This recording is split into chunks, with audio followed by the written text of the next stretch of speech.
Just take.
Am I audible to you?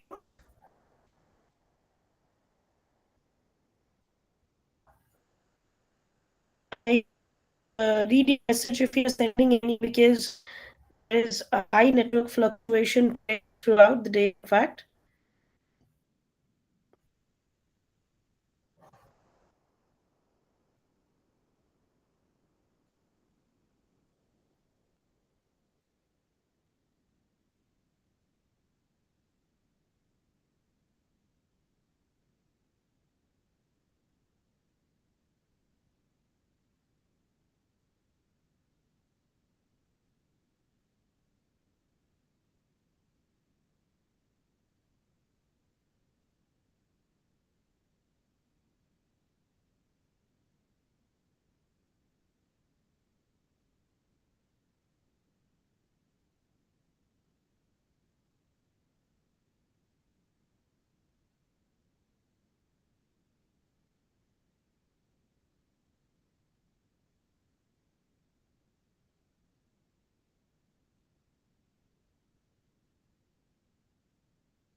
କରି ସାରିଲିଣି, login ମୁଁ କରିଦେଇଛି।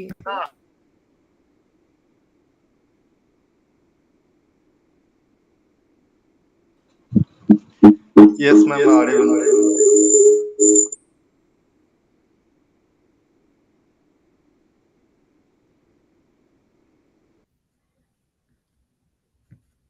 Okay, now if I talk of the summary, First, I'll be telling you about the summary, and then I'll be talking about the characters and themes. So, Sally, that is the protagonist and the narrator of The Color Purple, is poor, uneducated, and is a 14-year-old black girl who lives in the rural Georgia. Celeste starts writing letters to God because her father, that is Alfonso, beats and rapes her. She is physically abused by her own father. Hello, Alfonso ma'am. has already impregnated Cele once. Cele gave Hello, birth ma'am. to a girl whom her father stole and presumably killed in the woods. So she is being tortured, captured, and tortured by her own father. Listen Cele me. has a second child, a boy, whom her father also steals. Cele's mother becomes seriously ill and she dies. Alfonso brings home a new wife but continues to abuse Cele in this process. Hello, ma'am. So Cele and her bright, pretty younger sister Hello, ma'am. Nettie learn that a man known only as Mr. So and so X, the name is not mentioned, wants to marry Nettie, and Mr. X has we'll name the character as Mr. X because there is no name mentioned, and Mr. Hello, ma'am. X has a lover named Shug Hello. Avery, a sultry lounge singer whose photograph fascinates Silly. So Alfonso refuses to let Nettie marry and instead offers Mr. X, the ugly Silly, as a bride. Mr. X eventually accepts the offer and takes Sally into a difficult and joyless married life. Nettie runs away from Alfonso and takes refuge at Silly's house. Hello, ma'am. Mr. Please X listen me. Hello. desires Nettie, and when he advances on her, she flees Hello, for ma'am. her own Please listen safety. me. Never hearing Hello. from Nettie again, Silly assumes that she's dead. Hello, ma'am. Please Mr. X's listen me. sister, Kate, feels sorry for Silly and tells her to fight back against Mr. X rather than submit to his abuses. Harpo, who is Mr. X's son, falls in love with a large, spunky girl named Sophia. A shrug Avery comes to town to sing at a local bar, but Sally is not allowed to go and see her. Sophia becomes pregnant and marries Harpo. Celie is amazed by Sophia's defiance in the face of Harpo's, and Mrs. X attempts to treat Sophia as an inferior. She's fascinated by the step that she takes. Harpo's attempts to beat Sophia into submission consistently fails, and Sophia is by far physically stronger than these two. Shug falls ill, and Mr. X takes her into his house. Shug is initially rude to Silly, but the two women become friends as Silly takes charge of nursing Shug. Silly finds herself infatuated with Shug and attracted to her sexually. Frustrated with Harpo's consistent attempts to subordinate her, Sophia moves out, taking her children. Several months later, Harpo opens a joint where Shug signs, signs in, and Shug is singing nightly. Silly grows confused over her feelings towards Shug, and Shug decides to stay when she learns that Mr. X beats Silly when Shug is away. Shug and Silly's relationship grow intimate, and Shug begins to ask Silly about physical intimacy. Sophia returns for a visit and promptly gets in a fight with Harpo's new girlfriend, Squeak.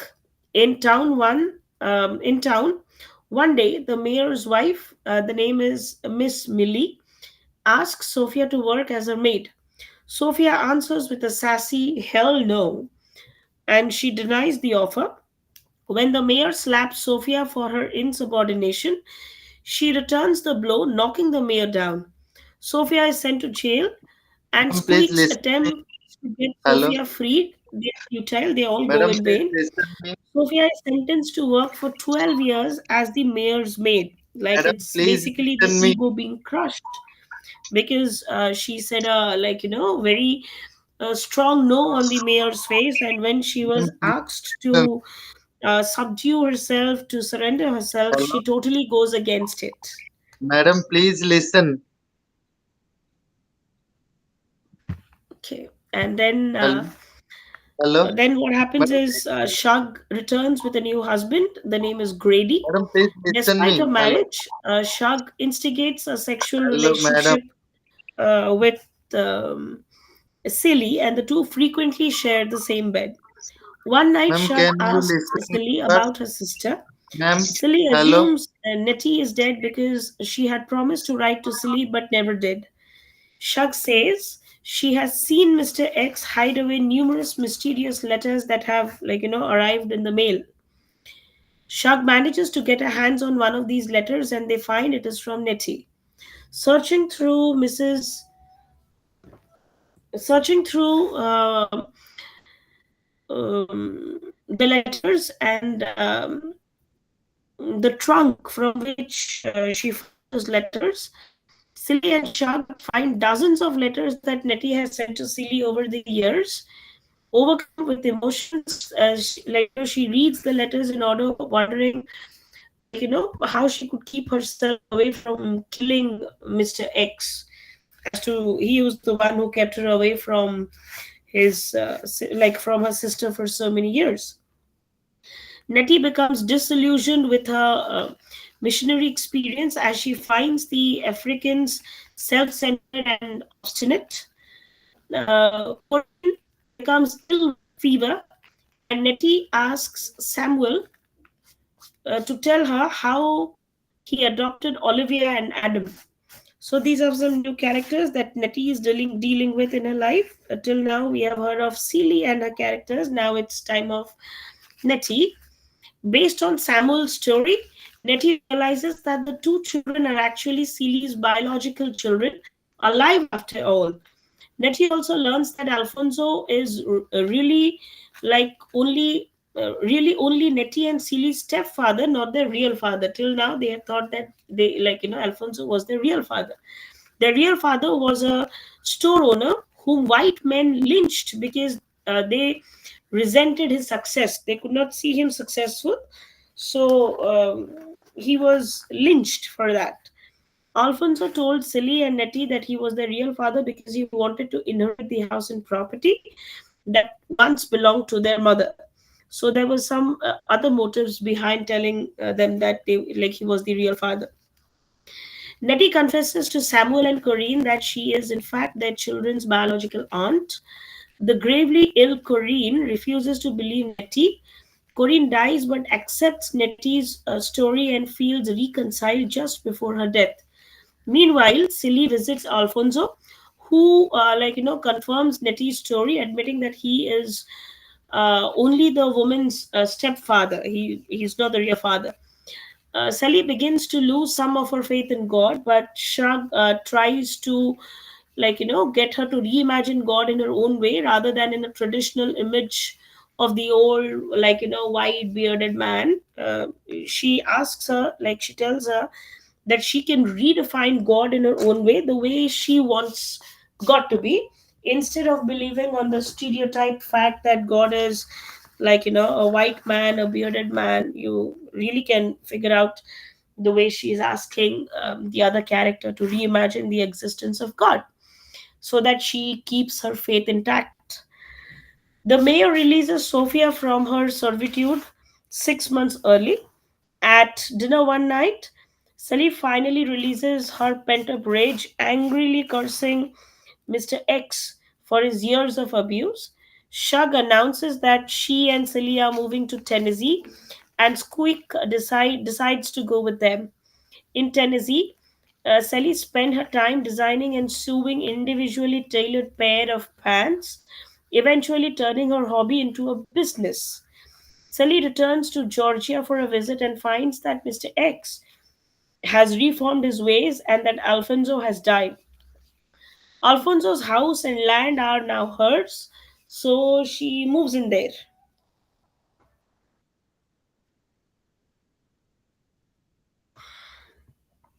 Meanwhile, Nettie and Samuel marry and prepare to return to America before they leave. Samuel's son, that is Adam, marries Tashi, a native African girl following African tradition.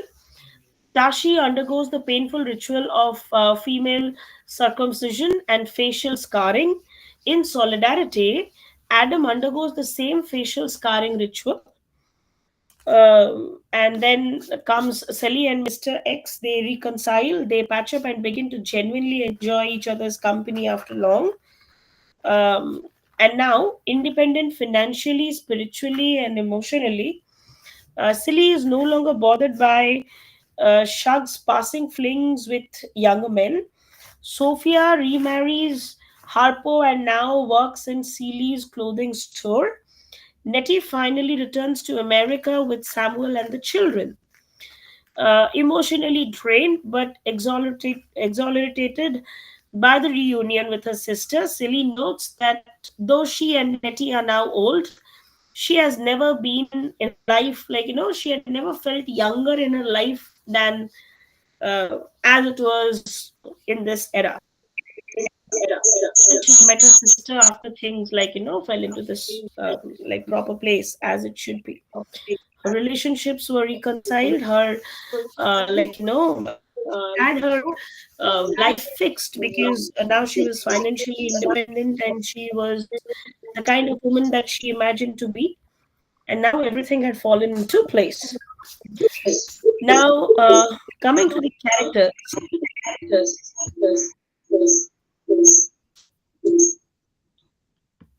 Madam, please listen me. Hello,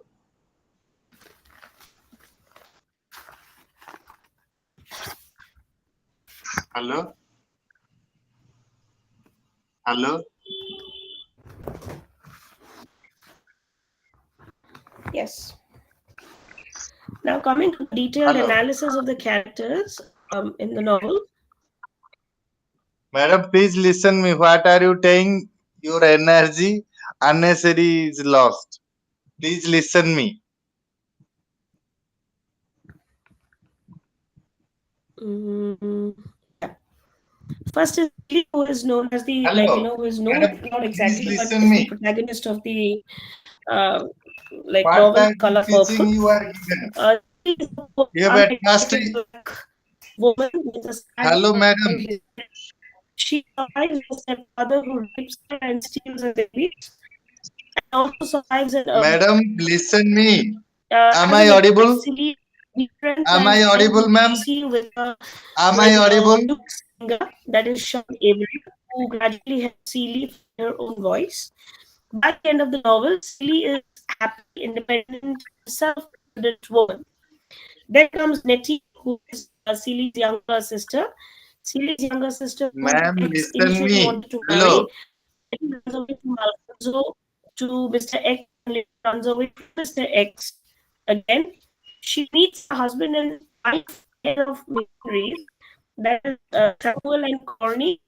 With them, she moves to Africa to preach. Nettie becomes the caretaker of Samuel and Corny's adopted children, who Nettie later learns that, they are his biological children. So it's me that plays its part, and she finds herself with the biological children of City, whom, it was assumed that, they killed. Alfonso killed them in uh, uh, uh, told by Celia later. Eventually, they get together and faithfully writes letters to Celia for decades. Like it's been years that she's been writing letters to from her. Nettie's experiences in Africa broaden the novel's scope, introducing issues of imperialism and African struggles. Then comes Mr. X. The name is not mentioned here. It's like a dash that is given in the novel. So Mr. X is Celia's husband who abuses her for years. Mr. X, whose first name is Albert, pines away for Shug during his voyage to Celia and hides Nettie's letters to Celia in his trunk for decades. After Celia finally, defies Mr. X, denouncing his abuse, he undergoes a deep personal transformation, reassessing his life and eventually becoming friends with Celie.